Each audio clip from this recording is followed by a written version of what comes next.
because tickets are going for $5. They can be obtained from shop number D6 of the Eastgate Market.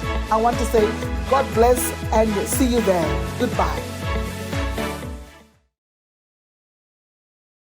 Hello guys, my name is DJ Ola 7 Owen. We're Kwamadondo. We are back again with yet another segment of On The Spot, your favorite program. And today I'm hosting one of the best, artists in Zimbabwe. His name is Terry Africa. He released, bangers. I love the one, Ndikokote, the likes of Anasarula Wako. He did with the Apache and Toki Vibes. So yeah, he's here to tell us more about his journey in music and, his life as well. So we'll be talking to Terry Africa. Hi, my brother. How are you? So yeah. Good to be with you here on the Ola 7 podcast show. Thanks, Baba. How are you feeling? I'm feeling great. Hey, great. So before we really go further, I want to say our condolences to our deepest condolences to the Zahara family. We lost Zahara last night, 2 days ago. Yeah. So tunongola ngoti muchemene tariro, please guys, our deepest condolences over the South Africa and Africa and the world at large. Okay, my brother Terry, how have you been? I've been okay. I've been okay. Ups and downs, but generally we've been okay. But I was kubatika, chichiwitika. Yeah. Exactly. I'm like, okay, let me just find out from this guy. Why was kubatikia? What's really happening? Tochi ndufesa reality. Yeah. And sikubatika because ndagara ndiri munhu anoda kufesa chokwadi. Sometimes ukaona kuti zvinhu izvi zviri kubhadharira izvi, as much as iri passion. Yeah. Ona unenge wakuziva kuti chinhu ndogona kuramba ndakachichengeta but ndoita imwe way yekusustaina because tine mhuri kamudhara. Very true. And hadzisi mhuri chete tete nemachembere. Exactly. Uchengetwa futi. Yeah, saka because of responsibilities sometimes we have to make my ways ekuti mhuri dzirarame. Yeah. And most of the artists are kubatikira zvodaro in public nechi maybe tingati, is it a way of trying to stay private or something? muZimbabwe. Yeah. muZimbabwe muZimbabwe vanhu akatostay private because ari kutoita mari hadi kubatikira ake pamwe mukoma big man na pamwe mukoma chaprisa. Vari kuita mari? Atingati vari kuita mari. Inini personally ngati vari kuita mari, but ndogona kuassume kuti ndo highest paid muZimbabwe. Zimbabwe and the job reason. But kuti tipe definition yekuti vari kuita mari iyo nyaya iri muzuva. Okay. Maonera ndozviita. Yeah. No, that's fine. And we got to know you through the song Sarura Wako, and I also have highlighted earlier kuti the intro. Pane intro yako yetinoda kumbonza chingodzi Terry Africa. Tell us about that, intro intro yepatakaiisa ndakatongoiso ichidarika nepo, then I was recording with Timan. Exactly. And I didn't like it. Timan but aiwa maya, let's do it. Ona chimfanongo siya iyoyo because ona vanhu vanofanira kuzoziva kuti ndo maziva anotokuita vanhu saka itongosiya tere. And I was like, but ona tangonirina siniri nemistake ngatigadzirise ichi tiite in another way. Then Timan vandati arigandirire mukoma, and it happened kungoti kunhu kwaunoenda wakawanda vanhu ndo zvinotanga kuringa chi musoro mavo. Munhu akakuziva anotanga ndoshen chaanotanga kuringa. Yes, I remember. So tell us, who is Terry Africa? Okay. Terry Africa, real name is Terence Chivavaya. Terence Munyaradzi Chivavaya. Yakazvarwa kwaMutare 1993. Then area yandakazokurira ichiko mashonali ichiko kunana Bindura shamba. Mash West. Yeah. But akusiko kumusha zvo. Okay. Kumusha kumondoro. But then ndokwandakakurira. And then now I'm a father of two. Father of 2. Yeah. Wow, congrats, my brother. So, yes, I understand Terry it comes from the name Terence. What about Africa? Where does it fit in? Okay. Pandakatanga chinichi. Terry obviously comes from Terry Africa. But then Africa was ndikuda kuno represent. I'm trying to represent Africa.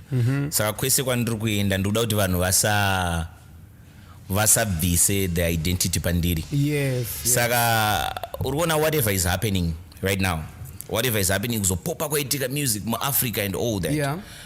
Takagara takarionera chete zvikudaro zvekutoti isusu tiri kuona ini zvimwe zviri kumberi zvekuti tikazitaura izvi zvanoona kuza tiri kupenga but chiri chokwadi ona saka tiuziva kuti chaita mawonders in the world, trust me. Chaita mawonders in the world, but I don't know if it's a prophecy, but I feel it. Chaita mawonders, but patichafamba the name hapasi kufanira kuzobvisika Africa because it has to be Africa being represented. Yeah, saka ndo panobva the name Terry Africa. And Terry, please, give us in detail your journey in music. At what age, did you develop the interest yaunayo in music?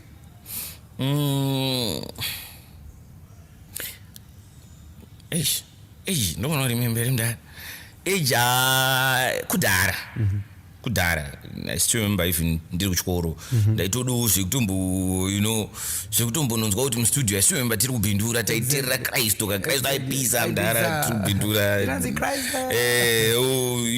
achipisa akavharisa saka I was motivated and ndaida kutoenda kustudio ndichida kumbonoona kuti zvakamira sei but Terry Africa had always this sound yaida kubuditsa saka ndaida kuitsvaga but at the same time ndiri kuchikoro saka unongodzokera kuchikoro iwe saka ndakazomirira kada anorega ndimiri ndikazopedza ndakuita ndega zvelife yangu ndopa ndichatanga then I came to Harare then ndakumboita 1-2 tumasini ndopa ndakazoti anorega ndiende mustudio ndinorekodha. I think this was 8 years ago ndo patakada unopinda mustudio chakutanga kuita sei kurekoda. This is when aipapo ndaitoda zvitodaro ngwane shungu then we started recording ndopa takabva tabudisa masongs anana Sarura wako nana Toki tikabudisa nana Toro Wangoma katotopa macharts nana Mkoma XQ exactly yeah. And we did all that. Then I had my expectations and I fungidzira semwana mudiki. There was me dreaming about how big I want to become. Then there was reality. Okay. Saka and I expected, these things jango dai zova zato. And I thought uti mari utenderera pachinichi. Then I later discovered that politics, music industry. It's just too much. Yeah, dzakawandisa. I don't know if we have music industry in Zimbabwe. But iyoyo yacho whatever we can call it. Dzakanondiremera mudhara. Then at the same time manje you have done some work. You are expecting kuti ndaita basa ndapedza. Ndageza maoko ndakuda kudya. Then poshaika chikafu. At that moment une mhuri manje ukuteni saka ndoita plan B. Then I later discovered as much as I'm an artist let me try a side hustle. Rinofana kunge richindisustain then ndozoita ndichibatanidza nemusic. But then unogona kuti kaside hustle kobva kangokuru kuti toka business watopedza watoemploya ningi waemploya ningi makutotambidzana mari makutoraramisa ningi akutoraramisa mhuri yake muchitodaro uzotoona kuti tiiti side hustle here kana kuti business. Because so you die what is it that you're doing? I sell clothes. You sell clothes? Yeah. Wow, that's good. Saka it's better than kugara unoza kuti ndikumirira marecords tatanga apusha. Yeah, it's better plus inini zvandakaona zvazvinobatsira.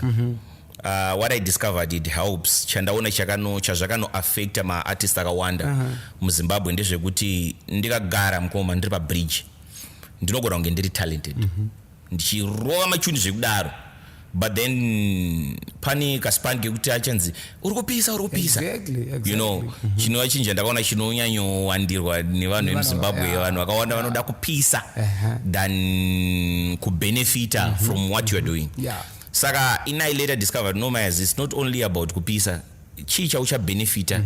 Saka alright katime kacho kauchapisa aka uchawani after tapisa alright ndichazviexpose here kune vanhu expose nhamo dzangu ndozongodzoka ndoita romberi mustreet rakuzikanwa nevanhu vakawanda because ko ava vakambo you know then izvozvo zvandizvide mukoma I'm talking to Terry Africa, one of the best artists here in Zimbabwe. Wandutara naye panapa. So yeah, Terry, growing up, I mean, were you aiming at making music as a profession, or it was just for fun? Inini music ndaida kutoiita as a profession and ndichiri kuda and music ndoda kutozoiita as a business and I'm still working towards that. But I discovered kuti all these things they need funding. Very true. Saka what I'm working on is to fund Terry Africa Music as a brand. Risvike panhu pekuti cause ndikada kutsanangurai zvinonetsa. I think I tried that for some time. Dzamara ndazoona kuti anoside hustle inogona kubatsira. Unoona unoenda nani ngoti but ndine maplans kamudhara. You know so but plan ikazongonzi pauda mari. Mirathon tichaita same fun. You know, obva ipapo udaida ozongona kuti anondogona kuwaste time life iri short. Saka what I just decided is to give it a short. Chero zvikatora my years, I decided to do that. Zvinani zvitore my years, but at least ndaita something chekuti ndinono investor mu Terry Africa Music. You know, then I think that's how I can only go big. Wow. So let us talk about the production behind the hit song Sarura Wako. You know, how did you meet Toki and Pachira? I met Toki and Pachira through Timan. Mount Zion. Mount Zion, okay. Saka ndiye zvekudaro kama Zion ndo anga atori mukoma vega. You know, Timan ndiye aitouya achitonitora ana angoroka mugeto youth ndiri kwama chipiso. Then achitongoya nditora nemota. Tova tatondoti amfana nhasi uri kuenda kuinterview kwakati toenda kuinterview kana kuti toenda ku-TV toenda kunobuda pa-news. You know, it was Timan all the way. Then tabva ipapo Sarura kundaimba ndichiri ndega now. Then toisani nani, you know, we wanted a certain artist, a lady. As daughter. Exactly. But I don't want to do that. I'm there. Just mention it. Then Pakarema, I think, or maybe I don't think what she denied, but I think maybe Munganari Bizo. It was Amara Brown. Amara Brown, okay. I don't think I batika. And maybe way yekuti tishike kwaari tisati takuzivana zvogona kunetsa pamwe Timano anga asingashike ikoko kwaariwo zvekumhanya. So rakabva ratadza kubatika. Connection katakatsvaka kakatadza kunyatsoita sei kushanda. Then we thought of someone else. Toisani, then we thought of Pachira. Bo kana pachibatika ngabatike bozi zvangofanana zvatofunza kuti vanogona kungoita. Then pamba wayamba chibatsira and Toki came vangotibatsirawo. Saka takatokumbira amukoma ndokumbira mundisiro chi, you know. Then he agreed. Then and I was wondering kuti hai Toki tichemba kuti chi. You know, then Toki vapinda pamic ndopana takabira Toki akapinda pamic anoita magic. Then ndakatoshamisa ndakamira kuti song ndo mabudiro yakuita. You know, then vese mva vapinda mva song mva yatobuda. So song yakarekordwa nani? I mean yakanyorwa nani? I mean, who wrote the song? Okay, song ndakanyora. Then vatatomutanga ndairecorda nekamwe kabito kamwe kai. No, Mayas. Then we restarted it na Timan. Then ndopatakazoona kuti tairecorda nebeat chairo chairo. But I felt like no, I'm not ndikati I'm not good enough ndakutaura serizvo, but I felt like it could be more powerful tikablenda nemamwe ma-artists, which is what I always see we need to do in Zimbabwe. Then that's when we called them. Okay. So in an interview that you did with Chambari, you said you didn't think Sarawako would pop up, would pop. In fact, you had a different song. Tell us more about that. Okay, I had ndinateera Afrika wandaida kupusha mta. Ndinateera Afrika wandaida kupusha, and ukatotarisa panguva yacho patakanobudisa Sarawako, we had other kind of music yatete pusha, because that year I still remember on another station song yakatoita #1, it was my song yandakaita na XQ. Ukaiterera yakatosiyana zvachose neSarawako. I had teera Afrika wandaida kupusha. But then, and iyo Sarawako nandatomboire kuda nerimwe beat risiri iri. Then we just tried this. Mva paitika magic, then kuti ngarambe ere zvazobuda seizvozvo. And I thought kuti no, masongs achatotanga kutorira, unoza unongonozvifunga kuti pandiri kutobusa kana album iyi, masongs achatanga kutorira ndiyakati yakati. Ozoona vanhu vari kutoita vari kutouya nemamasongs vachiti aya ndo akaipa. Yeah, that's what happened. So is it one of your, the songs you recorded before that you assumed would be, the first hit of before, tikangoti fate chose otherwise? Sarawako, like kuti ndo yandaitarisira kuti inogona kuita first hit. Ndandine masongs angakatowanda andaitofungidzwa kuti aya achapisa pachabvira moto. Then it happened kuti, and I had my request angakawanda now.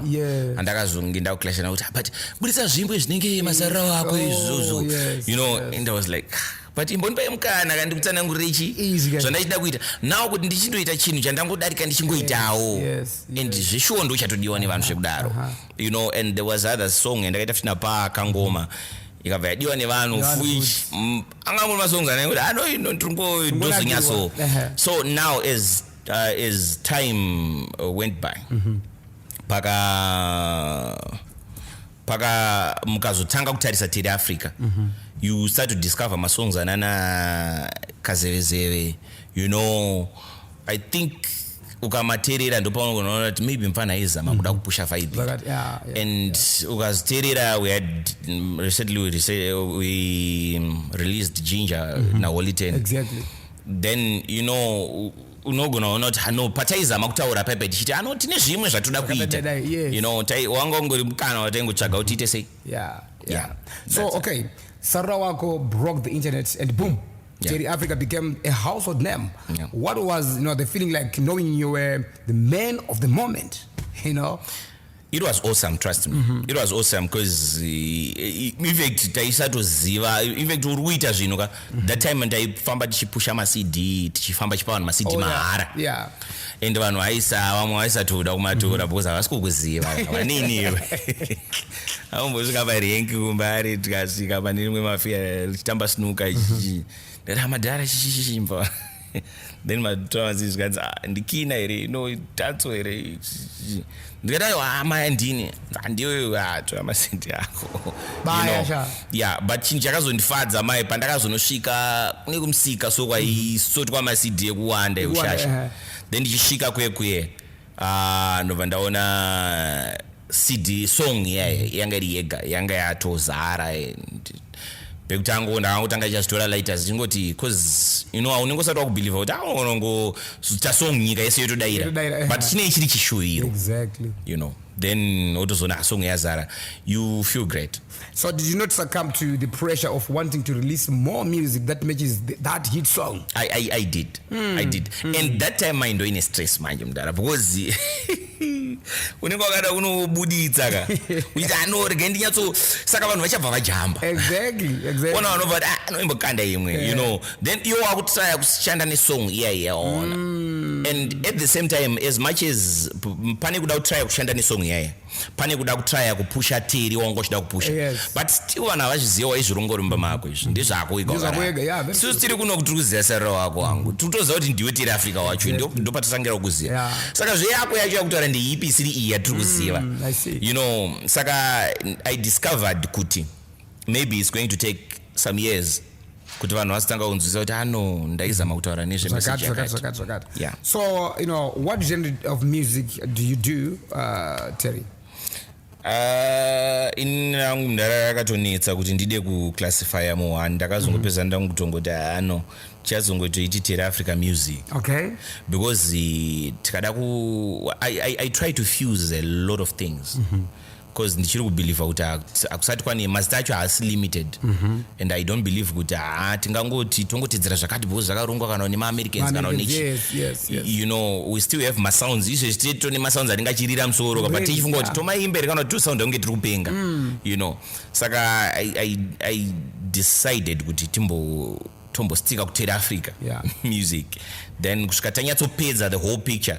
Izvezvi right now ukanzwa a certain type of music unotoziva kuti iyi tuku music. Exactly. Chero ikaridzwa nasamwe vanongozati aiwa iyi tuku music. Yeah. So I mean, do you believe that there are certain genres that make artists pop quickly, or I mean, if you are talented, you are just talented Zimbabwe. Despite your type of music? What do you think?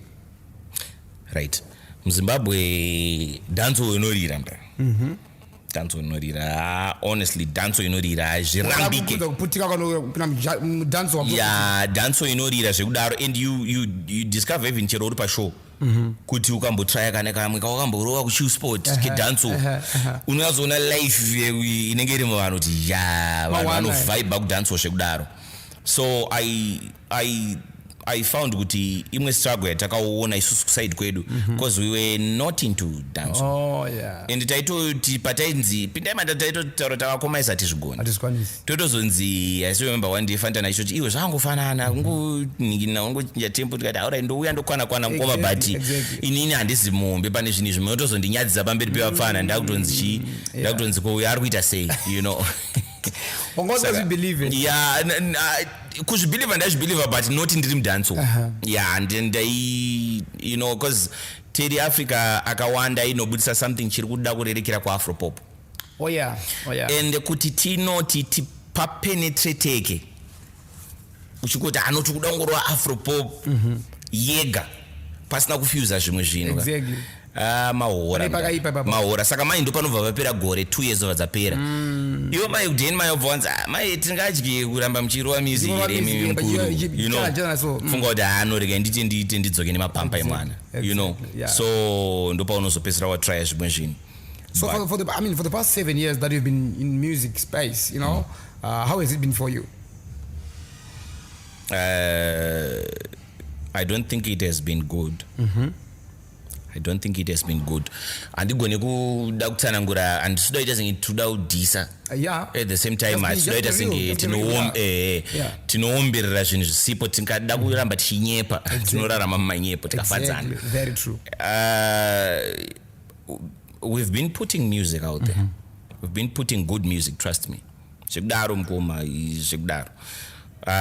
But then I discovered that maritenza acho anogona kusamecha. So are you saying music does not pay in Zimbabwe? I think music pays in Zimbabwe, but aisati yatanga kubhadhara Zimbabwe. Or maybe it's paying to some, but then to you is a different case. But kana tikati some tichitaura nezvanani. That's when we need to face reality. Because mukoma kuita earlier on you mentioned about Japraiser and Winky D. Then I mentioned kuti I think they are the most paid. They are the most paid, not kuti vanogona kunge vachiwana yakawanda. Because inini kwandiri ukandigatsa pasi ukandibvunza tikataura zvamukoma big man I believe kwandiri nini vatonga dhanzi for my years, and I think he deserves more than zvatinogona kunge tichiomberera kuti ndo zvavanazvo. Why do I say that? Inini kwandiri it doesn't make any sense kuti mukuru big man ndo mukuru wedu muno ona Japraiser ndo mukuru wedu muno, then zozoita kunge they might get less paid than artist angobvawo kunze umwewo angangorira zvengodaro mudhara you know. Saka question yangu inozoti alright, kana vachibhadharwa sezvizvi saka wese achazokuzosvika zvasvika kuzasi kune vamwe vari kuzasi, that means panenge pasisina chakuwanika. Very true. You know, saka kuti tiomberere for the less they are being given, that means we to accept that I was akuno kungakusara ako kuni nothing. You know, it won't make sense because I believe kuti level rana mkoma kilati nana mkoma freeman ka ndo level raifana ongera ndo level raifana onge vari ndo level nana japresa winki in terms of zvikwanisiro. All right, you get it. And avana mkoma ifana onge va you know kumsoro kwezvo zvekuti aitoza kuti asaka pane space yekuti ochi. Do you regret ever, venturing into music? Andingadaro because passion zazvainoita. Chero usina chawadya, chero usina chiu unongomuka chingoti ndaudzokera futi unoimba. You know, it's a drug. Kudedza futi dzokera. So I don't regret venturing into music. I don't.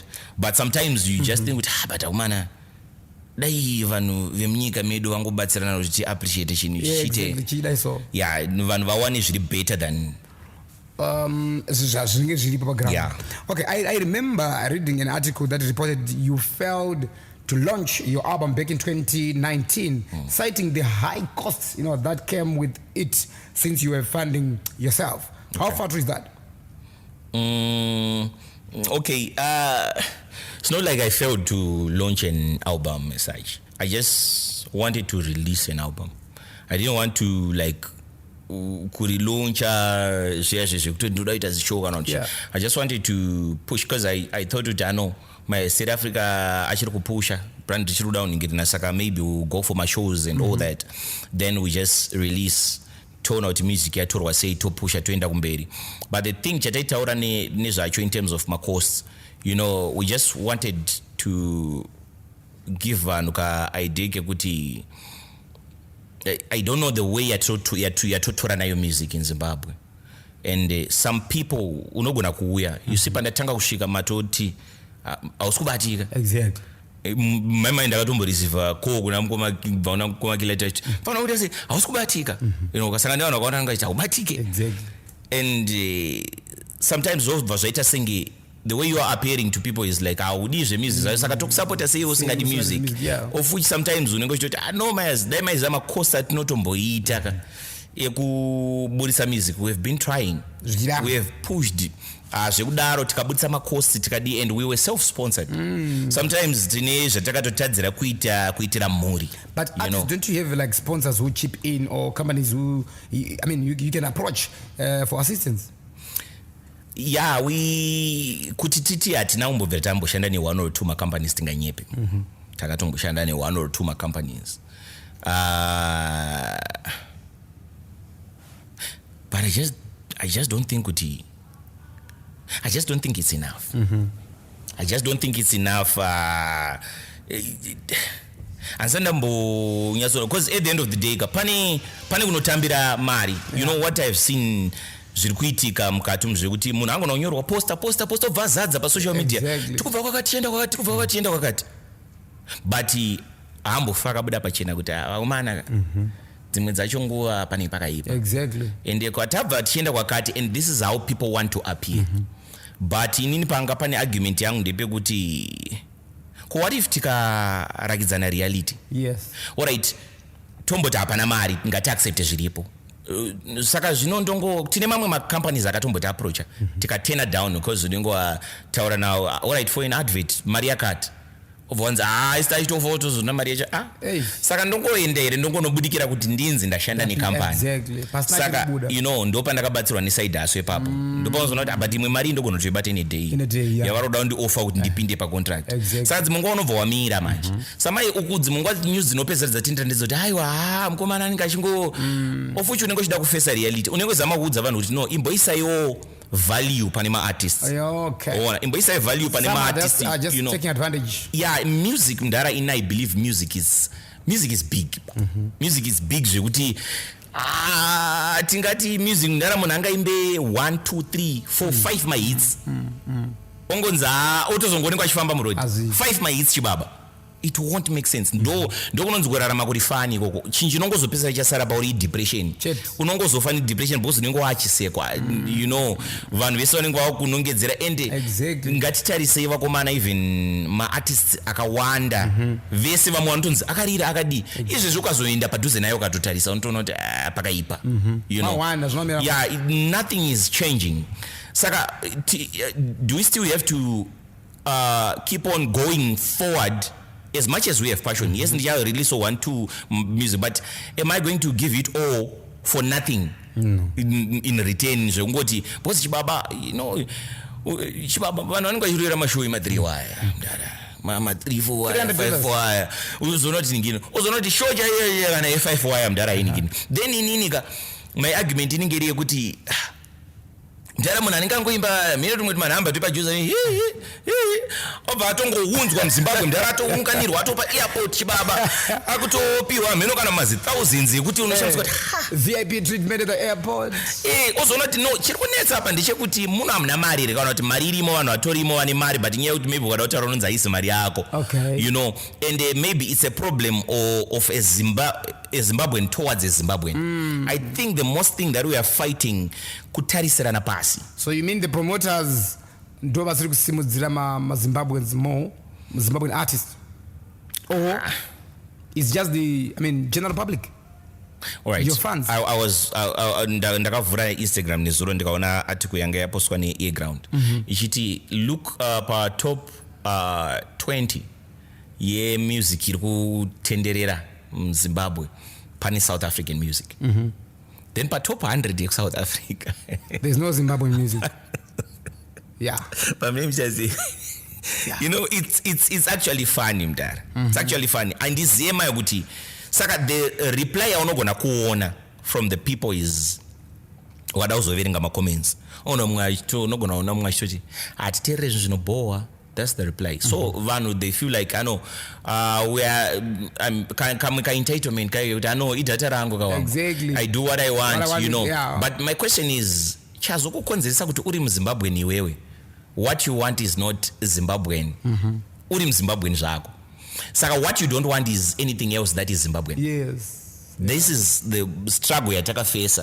To an extent yekuti yatachataura yekuti right now inogona kuita argument but vamwe vanhu vanogona kundisupporta for pfungwa yekuti zveshuwa mukoma big man mukuru you know tese tovaomberera but ini mumwe musuno ndakabvunza vanhu ndikati imi munoda kugumira mukuvaomberera here chii chamambovapa chekuti chinyatsowanda zvinyatsooneka kuti no pasetwa level rekuti chi you know saka zvogumira mukuombererana here tichidzokera hedu kunosafa zvigumira then kwauya someone hake pane you know what, let me just stop you there. Terry, you mentioned something about us playing South African music in maybe top 20, top 100, but then in South Africa they're not playing our music. What do you suggest there? Should we just stop promoting South African music, or until they start playing our music that side, or we should we are just being generous or fair, so to say okay, good music is good music. Is it music plus South African music makes a good top 20? What do you think? I think point here is valid mkoma yekuti at the end of the day good music is good music. Ashida kuipa kuplayer yekujoza nemuno but sometimes chinondipa kubvunza ndechekuti ma South Africans vachiziva kuti good music is good music. Why good music ichizoiva yeku-South Africa kana uri ku-South Africa ikoko vantoziva kuti good music vantoiziva but inotozongova yeku-South but kunoku iri good music kudaro inotozongova yeku-South plus Zimbabwe. You know saka big question ndeyekuti mkomaka I think we need to support a fellow Zimbabwean. That's what I think we need to support, because you know what, mdara muZimbabwe mune vanhu vanonyora music. Mune good music, trust me. Mune good music yekuti ikaisirwa mari chibaba. Mdara mazina anongoda mari. Hapana msabhaizwe kuzoudzwa zvinhu zvakawanda zvekuti vanhu vanozoti no chichienda munonyora. Mdara good music ikurowa kunze uku. Tikuimba mdara zvekuti unoyazoona wega wapedza kuimba kuti hano ndogona hamusazowana mari but apa paimbwa, you know. Terry, you know what, kashoma ndichikuona uchiperforma. You know, booked my shows, nechi. I could be wrong, but could it be that you are just a recording artist and not a performing artist? Andingati handisi performing artist. I perform but I select. Because chinoitika mukoma at the end of the day semataura ndandichiita inangu ndonetseka nengopiwa ndongotambira ndobva ndamakisa register kwamurimi kuti ndinoperforma. You know what mukoma, dai ndaida inini I could do many shows per week kubvira gore randakatanga up until now. I could have done that. Zvinhu zvakambooma iri nemoma hazvina kumbooma. So what's really the problem here? At the end of the what day, is stopping you from performing? At the end of the day, what's offered background limits me. Chino offer background chinogona unlimited. That's why you choose unaona tera performa pana pa performa apa. I say renya yekuti teri urufana unomboyazo performa even for whatever dollars that you're getting until what build confidence muma promoters. They say, oh, there is a good performing artist. So when you say, guys, you need to do that 1,000, they say, it's okay, Terry, we'll give you 900 at least, because wakakuona to perform. Than to say, okay, guys, I'm in my corner. If you need me, I need 1,000. What's not going to perform elsewhere? Even those, my fans. It's not only about the promoters. My fans are going to Terry. Wasitambokolo uchiperform so kuti ati ngatinde kushow kwateri ndinobhadhira $10 kupinda asi rambona achiperform andinoboyekana ere. Sometimes you're doing it for your fans and the promoters as well, so that vanhu vaoneka. Haisiri here nyaya yacho. There was a time mukoma dhara yatakambotanga tichati no, let's do it for the love of music, let's go and perform for free. We did that. And we did it tikatosvika kune dzimwe nzvimbo, and maybe mashows edu aigona kusanoburitswa because anga asiri dance maybe. And I really appreciate vanhu vedance nekupushana kwavanoita. And kuno kwedu ndakatombozama kutoisa neeffort, ndikatombota one day ndikati amana ndoda kumboisa kombi paground. Exactly. ngatimbopusha tiri tega, then manangono timu racho raingo munhu wese aingozvifila. Then because we wanted to make noise tiri kwedu kuitira kuti tikaita patinoita kamunozviona pasocial media. Because takatomboita zvinhu zvinogona kuoneka pasocial media kakawanda zvozvo zvikatoitika munogona kubhiliva muti saka zvakangofanana. Hapana chakanyanyosiyana chibaba kutojambisa kunotoitika munogona kutokuona kuchitoitika kana mauya kwateri. But the thing manje chaunenge wakutarisa ndechekuti for how long pacharamba chingoti let's do it for passion. Ngatingotora ichero dollar rabuda time inofamba chibaba. Saka sometimes ndopandiri kutaura kuti mamwe madecisions atakadecida kuita they were too hard even for us. Mukuona questions amunibvunza ndinotogona kutombozvibvunza ndiri ndega kuti but you know what, alright, still ndendamira. Saka vanhu vachanditi boza vanhu havazvizive kuti wazomira because uda kuzomboumba brand nekudidi. But this is what I want to do, because I believe kuti chinhu chandakaona, the biggest thing chandakaona chiri kuleka muZimbabwe, hakuna artist atakuonekwa ane value. Hakuna artist. Saka there is no artist kwanogona kutsetera. Inini mukoma musandiudze nezvemaartist mamwe aya anonzi arira ari kurira ndokuziva kwemuZimbabwe. Kurira topanana malikes nedi, there's nothing chinogona kutsetera pesa. Ngatibodzwe pa issue yemashows. Vamwe tuna maartists anenge ari booked like every week. Some of the artists are actually booked but vane good music. Could it be an issue of management, my links kana ma connections chi? Yeah, sometimes I think maybe inyaya yemakone because chimwe chinja ndakaona kudhara when we were trying to push maybe inyaya yekuti wabva kunani, tokuziva but unani, then ozongoona kuti kana ndisina munhu, rega ndidzokere kumashure, then you are trying to zimbonzwa iwo zvangu, ndakangofanana nemunhu wamuri kuningirina imbondipai mukana. But do you have a manager? Do you have management, or at the moment you are just doing your own thing? I have a team. I have a team. Hatina kumboseta anyone as a manager. We just have a team. Yatinobatsirana kuita vanhu vandakaselecta vashoma vandakaona kuti no mazoona chi vanhu vanoita zvinhu nepassion, and they need ndovatora as a family. Saka for the meantime takazvisiya zvakadaro.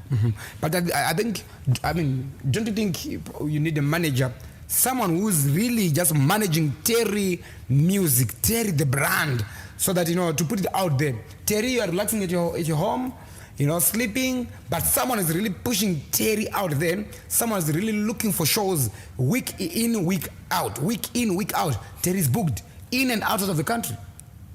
All right. Kumaola. zvamukuta zvakanaka. Management inodiwa, manager anodiwa, ende zvesure. But ndikaona manager wandogona kushare naye vision, tolinka. Togara pasi tonyatsona kuti uyu munhu akushare vision nini. Togona kuti ndana manager. In other words, you're looking for a manager, a good manager. Yeah, wekuti ndinoshare vision naye. Guys, there is an opportunity for you. There is an opportunity. If you know, or if you think, if you feel it, to done that you're a good manager, Terry Africa is here, looking for someone who shares the same vision they are now. So if you believe you're the one, hit his DM. Yeah. So at the end of the day, muona pampani argument yangu kuma ndepekuti yes togona tsvaga manager, but atisingoda manager anogona ngoyobva kuti right akubuka. Tichibuka tikubuka chitwani kwatanobuka because chinonetsa mukoma sometimes chinodiwa development mulife. At the end of the day ndikapedza mudharaka mwana wangu Jordan anofanira kuzoonekwa unzi kuchikoro chaari kuenda chakamira sei ari kuwani and all that. Rome was not built in one day. It takes time, one step at a time. Yeah, but mukuona chimukoma kana isina ma distractions inosvika pakupera chero ichinonoka. Saka iyo Rome was not built in a day. Ndinogona kuishandisa ine process yandiri kushanda nayo inini kuti you know what guys, munogona kufungidzira kuti ano mukomana haasi kuda kupusha chinhu ichi, but I am taking my time, because sometimes ndinogona kusiya yandiri kuita nditika ndobva ndati ano rega ndinomboisa effort ku music pamwe kuno kumari yandogona kuwana pawiki kana kuti yandogona kuwana pa 2 days ndichida kuunganizira 15 mashows. Saka at the end of the day ndo pandutaura nyaya kufesa reality mukoma. Maybe inerwa kunakirwa ne mari ye side hustling iri kubhadhara. But at the same time, you seem to be abandoning your fans somehow. Yeah, ndo pandosara ndakutemwa nemusoro mayo kuti i reality ende mari inenge ichitowanika kai ngoma ndobva ndeyobva yatosara iri mumaoko mangu. Ndobva ndati saka zvinondoisiya here mari ndoraya dzimwe 2 days dzekuwana mari iyi ndochienda kune mashows e4 months. Yes, zvinogona kunditukisa nevanhu kuti saka uri kuti chii wewe, but inini pane point yangu ndepekuti chinhu chandakanyanyoona in Africa pandakatarisa music, even worldwide, music kunyatsopushika mukoma kuti ite noise, it needs money. It needs money. Saka chinja ndakapesa ndadiscover ndicho ndogona kupedza mayears ndichida kunoomberera vamwe vanhu kuti uyaika vachida kunditorera time rather than kuti ndingoenda ndinopusha ndatora mari yacho ndozochungoya pa point yekuti right akumana right now tine mari yakakwana. Let me refer you back to an interview you did where you mentioned that an artist can actually release good music and not get any feedback. Why does that happen? Kusafaririka here toti sabotage here chi. An artist can release good music over aregedza kuwana feedback. I think inongodzokera pane nyaya ndachitaura mukoma. MuZimbabwe tiri kufesa challenge yekuti people can just decide ngoti anotuda uyu atisi kuda uyu. Kune mama artists mamwe ari kutorira izvezvi vandakatombotaura before. I still remember isuka svika kwatinoswera tikoichitwa naro vandakatombotaura chiti akaipa munhu vanhu vachiti but mangwana wangu mukakurira vanobva kuti akaipa because akanzi akaipa. Saka are we looking at vanhu because vanzi vakaipa and pamwe pacho question imwe yandachida kubvunza mambo menshena zvemapromota, who is the promoter pakuti mukoma mfana angasiri kuzikanwa but he was good and maybe maitomuona but you just didn't want to support him because haasi kurira. Arira aputika aridzwa nani mimpama kuda kuchiuya mobva mati chiuya ndinokupa show kumasvingo. Then my question to artists is kuti do you need this person as a promoter or you just need a team ichangoenda kumasvingo, then iwewe as a brand mobva mapromota show yenyu mega munotora mari yese mega. I think this is when we are going to start developing sema artists. Pasina ngirini mapromoters ariko, but let's talk of people who discover talents mdara. Let's talk of people who supports someone kubva pa ground baba. It's not that easy for an artist just to come up with their show and just go and do the show. It's not that easy. Remember, there are papers to it. You need to be registered as a promoter, to host a show. you need to go to that office A, office B, police clearance, and so it's a whole lot. That is why you see a lot of artists saying, okay, I will leave this to the manager, and the manager will just talk to the promoters, so that the promoter will carry that burden. Yes, and he just gives you your money. Whatever the donkey work behind the scenes, it's all up to the promoter. Yeah, zvakanaka zvomukoma zvinaumboipa futi. Atingamboti tiri kubvisa the whole idea yekuti akunda chii chinonzi ngirini inini, but I just questioned how things happened muZimbabwe kuti ndiyo here yatinoti promotion yacho, and tichangomirira here vanhu kuti vaputike, because it's going to be a struggle. Chibaba ndara, it's a struggle kuva negood music nekuputika zvinhu zvakasiyana. Muvangonorova good music chibaba, varimo timu rakawanda rikurova good music zvekudaro, you know. Tatori nemamwe maclips ataitomboona amudhara mutukudzi vachitoteerera umwe munhu ari kuglenora kubata hatauroni zvake, you know. At the end of the day someone achagona ngoti zvimwe zvirifanifaniso zvava zvaputika. Saka tese here tichatena tivatanga kuti ngatingoita zvirifanifani kuti tiputike, you know. And at the end of the day zvazvo zvinopesa zvakungoitika, you just see kuti it's going in another direction, you know. This is when padozitaura kuti sometimes we need to sponsor ourselves, because ndine chida kupusha mind yangu. Saka chibaba ndikauya pane vanhu vanenge vane mari yavo kudhara vari kuda kuti ndipushe music in a certain way yavari kuda, because ivo vari kutarisa mari ka chamsa mafanziro chadididi, you know, pane noise nezvida kuitwa inini of which maybe Terry Africa ari kuda band rine vanhu 20, maybe auda kurova, maybe izvezvi nditori neperformance yaBurna Boy yandinayo musoro mangu, but azviite mai ndosvika mudhara kune vanhu vaenda vandasvika, you know what, handisi kuda kuti mungondipa CD neningiri, ndikuda kuti ndisete zvinhu zvakadai, vanoudza kuti mafanizi kakutaura zoitika kupi zvinhu zvakadai, of which this is what I want. Exactly. So for the past 7 years you've been in the music industry, what good has come out of it? I think Zita. Only the name Zita, ndikati Zita maybe ndogona kunge ndataura zvakawanda, because at the end of the day ife Terry Africa chandongoza ndechekuti there were organizations and companies vakasvika pakutoti no, but this project chete hatisi kuda any artist muZimbabwe, tikuda Terry Africa. Okay, ndopandota nyaya yeZita. And sometimes unoona ngoitoitawo kana business rako, but you know ndiningi, saka let's try to work with him because ndi Terry Africa. Okay, you know. As an artist, you know, or maybe Iwewe as an individual, do you think you are given enough recognition? I don't think so. I don't think so. I don't think so, but I'm not bothered. I'm very much okay, because I think maybe Terry Africa ari Terry nzari kunze mari inogona kunge ichiitwa nevanhu vanenge vachinzi vari kurira zvekudaro, anogona kunge achitowana kana mari yakawanda kudarika iyoyo. Saka I'm not bothered, but dai ndandiri panhu pekuti ndiri pakona ndopandaigona kuita stress, maigona kunzwa kuti mukomana anwa mapiritsi ayakomita suicide, you know. But then struggle yandiye ndichinayo ndeyekuti no, we still need to put the name out there, because this is not enough. Whatever we are getting is not enough. Saka panyaya recognition, I'm not recognized, you know. I am not. Okay. You know. So if you were to be asked, you know, what you want from your fans, fellow artists and promoters, what would it be? Inini nyangu chaichairi kune inogona kunyanyunanga kune ma fellow artists. I think we just need to see the value in ourselves. Sometimes mukoma apabatike pano munhu wese akangosiya kuti inini pandangotaura kuti you know what, pari kudiwa 1000 kuti paperformika, hauzoendi obva kuti hatipei kana tinoribvuma, you know, obva wachionekwa iwewe wane maposta 7 pa 1000 rere, pandaichitoziva kuti no, iwe tikacalculata zvinhu chaicho business wise ndoziva kuti vanhu vachadai vachawana maprofits pakadai so chero zvikanzi hapana chinhu hachina kuzoita ma-returns terek vachasara vari bo, then ndobva ndataura mari yandotaura, iwewe next obva wanobvuma pina dzedze, obva wanzi uri kuperforma, ndipo mukoma pekuti pamunozofunza kuti munhu no time yake yapfuura munomona asina chinhu, vanhu vanenge vachibvuma zvinhu zvakadhakwa mukoma.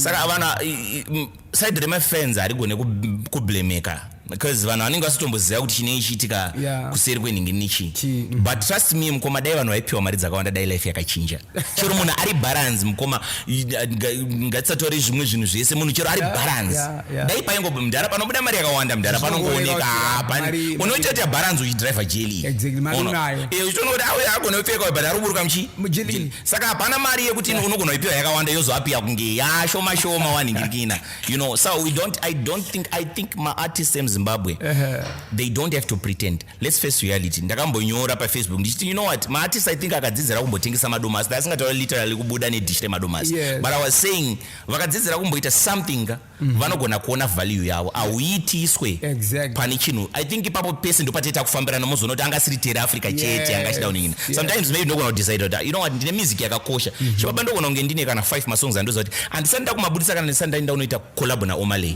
but at the end of the day ndaza kuti collab na Omaley rinoda mari you know rinoda mari because inandizika no Nigeria you know and Zimbabwe asanda kuzika ne Zimbabwe yese but I need to push because I know that can make people put respect on your brand my brand well, saka at the end of the day ndikaziva izvozvo ndogona kuchengeta chibaba. So on the 21st I mean of August this year you posted on Facebook my biggest wish is to make Zimbabwean music go international.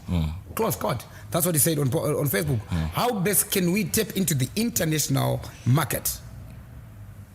Aini chibaba ndongodzokera panyaya mari pakaita financial support chibaba pakaita financial support it's always how you want things to appear. Sometimes we don't have to try hard enough because sometimes maybe togona nge tiri kutoita zvakanaka zvacho but maybe chakuda kungopimpwa chibaba.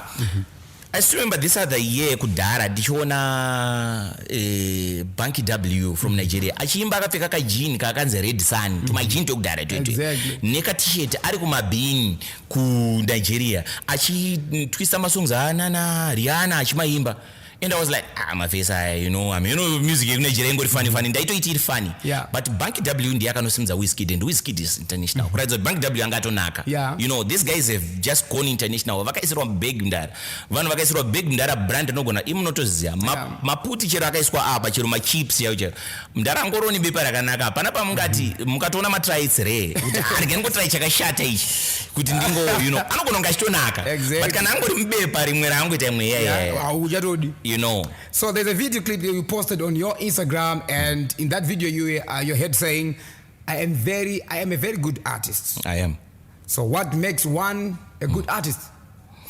Chandofunga chino make one a good artist is munhu anoita connection nemusic yake and munhu asingangoyimbe just for the sake yekuti anzi akaburitsa dzimwe you know munhu wekuti anoita music yapedza yoita communication. Okay. We have a lot of my feedbacks and my testimonies anotaura kuti ano wangu song yawakaimba yakati you know I have a song Muchinda I had a lot of feedback from it inotaura about struggle yemunhu and all that saka andingazotadza mudhara kuziva kuti but ndatry you know andingazoramba ngoti but tongozamawo pane pamwe pekuti ndikauya panapa maybe ndo mukana wandinawo kutaura kuti nditaure chokwadi kuti aiwa kuimba ndogona kumana ngatisanyeperani I'm good I'm very good yet pangaiti time yekuti pane pachirombotaurwa zvimwe and all that but I said I'm not bothered and sanda bothered nenyaya yekupisa kwemalikes paFacebook and sanda bothered mukoma nekuenda kuno performera Peanuts and sanda bothered as long as panobuda nyaya yangu yekuti Peanuts I could appreciate dai pasina artist inobva kunze inenge yakangoimba 2 songs yobva yasvika yobva yapiwa mari yakawanda nemaZimbabweans vabedu chibaba akubara jema baba you know saka that means kuti azi muri kuzvinyanya guys ngoti vakangouya vakobada kunzoko makwapa mari yakawanda but vedu vemunomo hadza masikopa mari yakanyatsonaka I don't know my promoters out there anko machippers ndimika mutora ngutara Simad ana Josh my promoters is ana Dino mdara ningirikini Dodge Two Kings tipa izichemo zvakoma mukuti kudii nazvo izvi he's one of the best artists here in Zimbabwe. I mean ari kuchemerwa same recognition iri kupuwa omwe kunzoko. So guys you know I mean mumbotipo maonero enyu even in the comment section even mimi vari kuona what do you think guys. Okay Terry, you have been doing old covers of late. What is the purpose of that? Thank you. I really needed to do this because ndaida kurakidza mostly my appreciation for music yemuzimbabwe nekwayakatangira. Yeah. Because pane zvandichada kurakidza pamberi apo. All right. Saka because I think tichano kuchinyatsoburitsa that type of Terry Africa tisingatyi. And maybe mukanzwa tichita ano vakomana vakubuda vakuzvisponsor vega kunoita collab kuNigeria and zveshuwa tichizvisponsor tega. You know, but this time tikufanira kutanga tano acknowledge vakatanga kurakidza kuti ano kutaura chokwadi zvinhu zvatisi takazvitanga izvi zvino vakazviita sei and tinoto appreciate maroots iwawo because I believe kuti feelers iyoyo ikasawanika mune music yatiri kuita mudhara hapana patingadi kusaunda original ma-Americans kana ma-Jamaicans tototi ari kuimba kunge ma-Jamaicans ukasvika mustreet kuJamaica unoshayiswa basa. You know, so I have to make sure kuti pandichada kuburitsa sound yandiri kufungidzira yandoda kuti iende international inofanira kunge ine identity yekuZimbabwe zvekudaro. Saka I have to release these covers nditange kunyatsorakidza appreciation yangu ndapedza. Exactly. So Ginger Remix has been getting a lot of airplay and people are, vibing to it. Yeah. And how is it, how was it working with Holy 10? I mean, you both nailed it, even your verses in that song on point.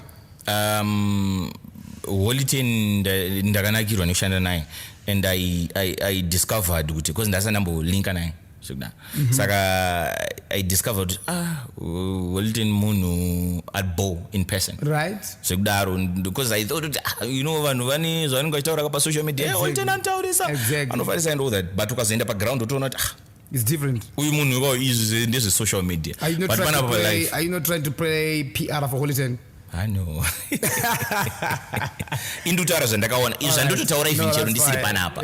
You know, I just really appreciate kuti and Terry Africa Holy 10 akatoita kuti Terry Africa aite kunge akutonzwikwa and I have to appreciate that. Exactly. Handidi kunyepa kuti ndiite pride yekunge Holy 10 ndiyanga chitorira. And kuti Ginger inzwe because I had Ginger yekutanga yandakaburitsa ndega nomba yatosvika mba yadarikwa pama views yomba yabaya. Saka I have to appreciate Holy 10. Yeah. So what is the take on record labels? Artists signed to so and so record label. It is happening in our country. We are Buddha within a year. We are Buddha achitaura kuti aindaidzvanyirirwa wananga ndiri record label this and that. So what's your take on that? Is it even wise for a musician to be signed to a certain record label?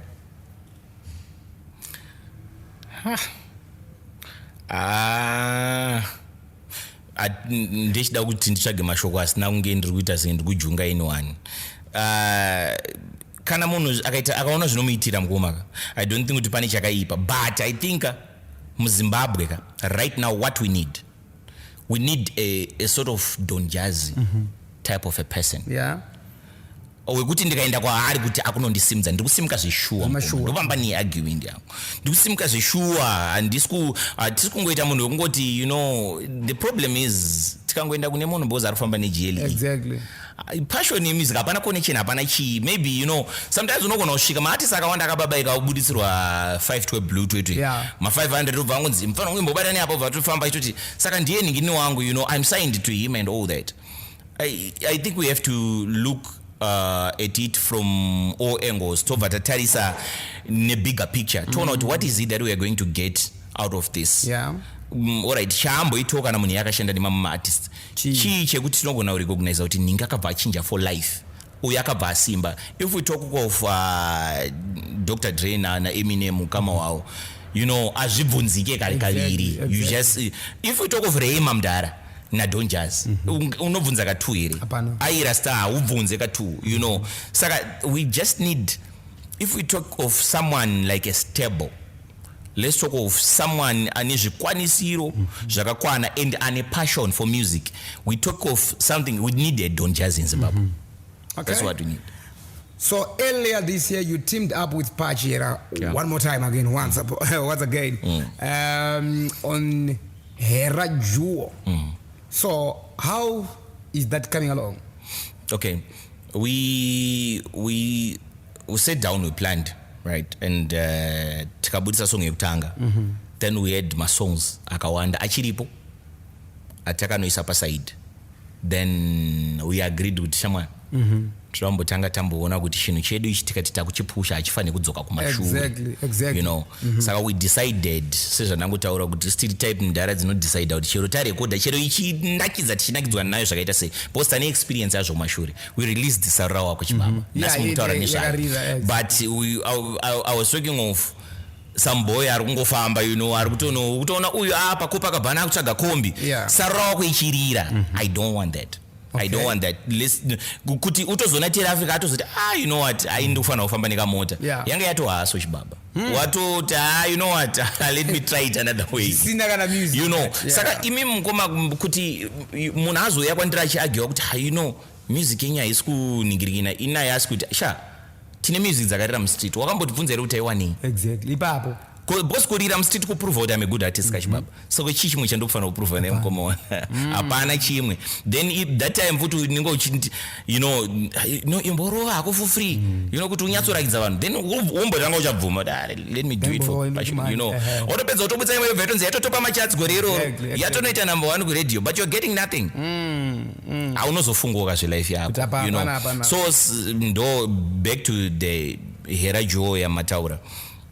We have masongs aripo paground and akatoipa, but atoda kutanga tanyatsoona the whole picture kuti topusha sei zvinhu izvi zvoenda nekupi zvekuti tikapedza kuzviita hera joy inozobenefit out of it. Okay, so that's fine. And how do you balance doing your solo projects? On the other hand, there is hera joy. Zvinobalancika because it's just masongs mumwe wangu akanyora akafila kuti I have this shamwari, tikamuka tikawirana kuti chinoita ichi handei, producer akati bo tese toisa pfungwa dzedu, then inini am a type of a person wekuti kana pandangofila kuti we have to record boys ndotofona kustudio umana tiri kuuya usiku hese torawa maworks makuseni tozomuka toenda kumba unogeza todzokera futi kumaworks mamwe. I see. So I've seen you supporting other artists, you know, which I think is good. It's a good thing. And as much as we might be in the same industry now, it's good to also acknowledge fellow artists. You know, I've seen you endorsing their albums. You know, thank you for that. But which song are you currently vibing to? Isiri yako wewe? Isiri yangu inogona kunge isiri one because pane album rambeu futi akabudisa song yekuti mujolo dziri kutungana, ukatondinzwa ichiteerera munhu akunosvika pakubvunza kuti madira unoita mamwe maartist, you know, unodo yako here music sekudaro, but I really appreciate and ndine kamwe kandatotanga kutovibha nako nhasi kaimbwa nanzi Mr. Attention kane ka 23 days kabuda ndaichikarova mota kubva kumba izvi nda kutokadzokorodza futi panchadzokera. Every good music that I just appreciate. Zvekudaro zvekuti ukatondisvika pandichita nharo trust me, nharo kwatinotoita I talk about other artists. I don't talk about Africa. Zvekuti vamwe vanotozobvunza kuti koimbotaurawo zveyako, you know. I'm always supporting these guys because pangone shungu dzangu ndepekuti vanhu vanyatsonzwisa kuti muZimbabwe mune good music. Good music, very true. And maartist iwo ari combined ka tinogona kuburitsa zvinhu chaizvo zvekuti zvinoenda. Nemuono uri kumberi so muono kakura Vision 2030 chena. So the single Dondo is out. What is it about? The single Dondo mind iri kutaura about zvandandichitaura zvezve about Zimbabwe, how we see each other. Because inotone ma questions ndoita sei nevanhu vakadai. Hakuna munhu anotirwisa, tinorwisana tega isusu pachezvedu. You know, munhu aita munoita senge muri kumusupport achitanga, you know, aita senge aenda padenga unozoona ari kuatakwa futi achinzi no ngadzoke pasi. Saka nyaya yepo ndeyekuti toti adzoka awira pasi munobva mafara here. Is it going to be this way kusvika rini? Ko vari kumbodevelopa kubva kune dzimwe nyika because chibaba tikati isusu tinogona kushora art remuZimbabwe because ndakaona kana mukoma Freeman vane song yavakaimba about it paalbum ravo, tikati tinogona kushora art remuZimbabwe mudare. Vanhu vakaona muZimbabwe havatonzi kuswahili but vanoziva Diamond Platnumz ende vanoziva kuti chibaba vanoziva kuti anopedza, you know, vakatozopedza vakuzayana naRayvanny vakapedza kuzayana naMbosso, but these guys havaimbe chirungu mudare vanongorwa, but because of mari yavanoisira pamaprojects avo you know, anenge ari well funded zvekuti haugone kuresista kuti uona this is just what we need in Zimbabwe.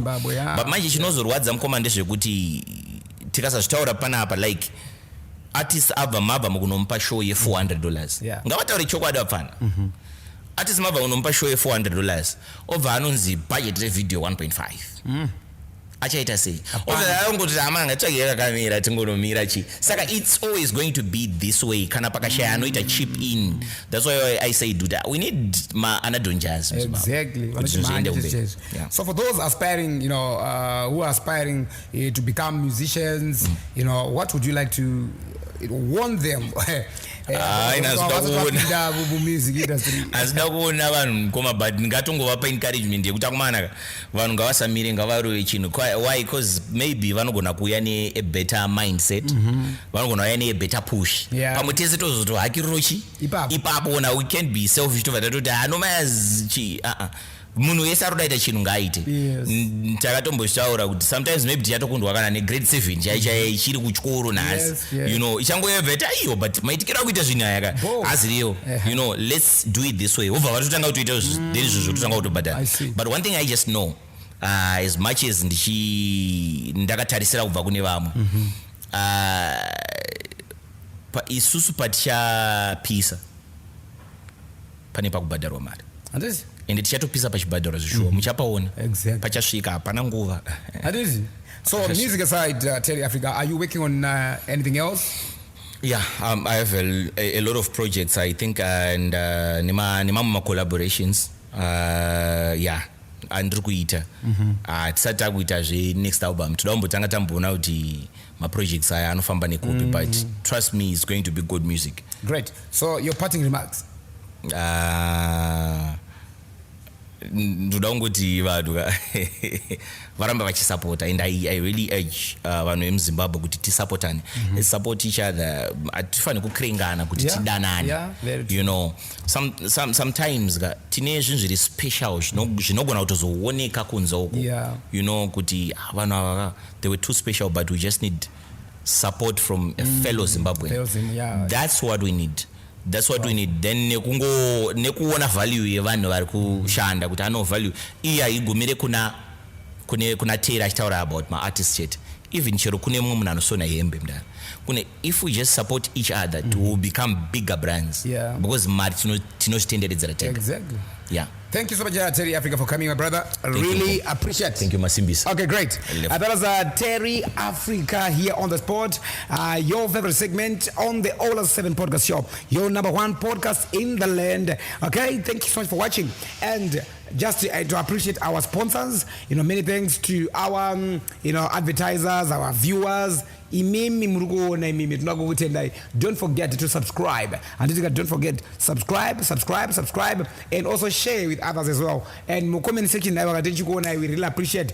Again, you to have to attend WinFit Cargo Services. UK uko muchida kuunza zvinhu zvenyu kuZimbabwe aya vanoko assistai mukangobata WinFit zvinhu zvenyu zvakutoya kuZimbabwe basa renyu rakutofamba zvakanaka whether uri ku UK ausoda kuya kuZimbabwe nezvinhu uda kutumidzira even uri kuda kuZimbabwe uda kuti ubve unza zvinhu from UK to Zimbabwe aiwaka WinFit varipo for you. And tichake chikupai more details nezvakasiyana. Also many thanks to Timberland Furnitures making sure that kuti aiwaka tine thank you so much Timberland. You can also support them on those numbers pama screen it's a Timberland Furnitures. Many thanks to our production team, our crew. That's Nyengeterai Dingana, Nyenge, yes, the Dimple lady, Madame Producer. She's the producer of this show. Many thanks to Mike Loud 5 Mushunje. He's the guy behind the cameras and also Patson. Those are the guys making sure teaching you chikubuda ngale. Much appreciated. Muene manirwakanaga. Cheers. Hi there. Did you know that TalkChart has introduced TalkChart Pay? All you need to do is simply register your wallet and link your MasterCard or Visa card to the TalkChart top-up or payout option. You can now pay bills, including electricity and airtime for any network. Also view your available balance and transaction history on TalkChart Wallet. Yes, you can now send and receive money from all over the world. Download TalkChart now and enjoy talking and transferring money to your loved ones from all over the world. T's and C's apply.